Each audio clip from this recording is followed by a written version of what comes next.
ভয়ংকৰ অহৰহ নিৰ্গমন হৈ আছে গেছ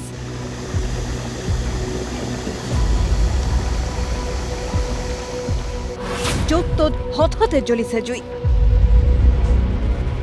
এদিন দুদিন নহয় নাজিৰাত বিগত কেইবাদিনো ধৰি বিৰাজ কৰিছে আতংকময় পৰিৱেশৰ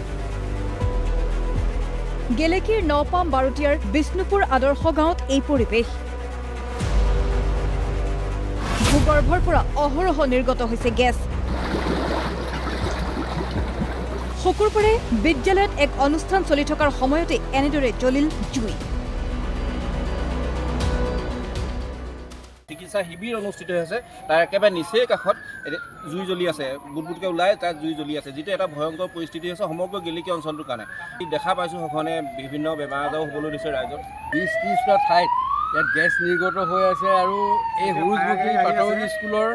পিছফালে এটা বুৰবুৰণিকাৰী আছিলে তাত এতিয়া জুই জ্বলি আছে এটা ভয়াৱহ এটা পৰিস্থিতিৰ সন্মুখীন হ'ব লাগিব বিগত কেইবাদিনো ধৰি এনে ঘটনা ঘটিয়ে আছে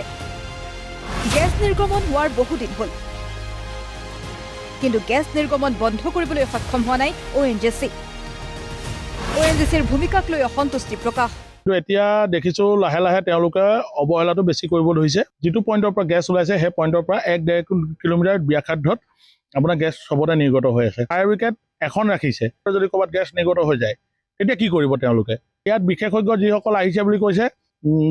নমুনা নিয়া কিবা কৰা সেইখিনি কৰি আছে কিন্তু তেওঁলোকৰ যিজন এৰিয়া মেনেজাৰ ইয়াত আছিলে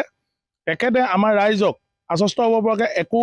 বাৰ্তা ইয়াত প্ৰেৰণ কৰা নাই কেতিয়াবা যদি এটা স্থানত গেছ নিৰ্গমন বন্ধ হৈছে তাৰ পাছত আন এটা স্থানত গেছ নিৰ্গমন আৰম্ভ হৈছে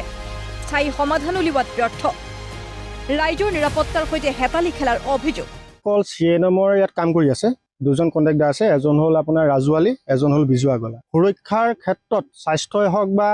শাৰীৰিকে হওক সুৰক্ষাৰ ক্ষেত্ৰত কোনো তেওঁলোকৰ ব্যৱস্থা নাই না ভৰিত জোতা আছে না হাতত হেণ্ড গ্লোভ আছে না এটা তেওঁলোকৰ যিটো জাৰ্চি আছে তেনেকুৱা ক্ষেত্ৰত যদি আমি সেই জেগাডোখৰত থাকি যদি আজি যিটো চিকিৎসা শিবিৰৰ পৰা যিটো আমি গম পাইছোঁ 22জনকৈ এটা জটিল ৰোগত আক্ৰান্ত হৈছে গতিকে তেওঁলোকৰ যে নহ'ব কি মানে আছে গতিকে সেই ঠিকাদাৰকেইজনে ONGCক তেল মাৰিবৰ কাৰণে কাম কৰিছে গতিকে সংগঠন কৰাৰ ক্ষেত্ৰত সেই কৰ্মচাৰীসকলৰ সুৰক্ষা কি দিছে আমাক ক'বলগীয়া কথা আছে নাজিৰাৰ পৰা মনোজ দত্তৰ ৰিপৰ্ট প্ৰতিদিন টাইম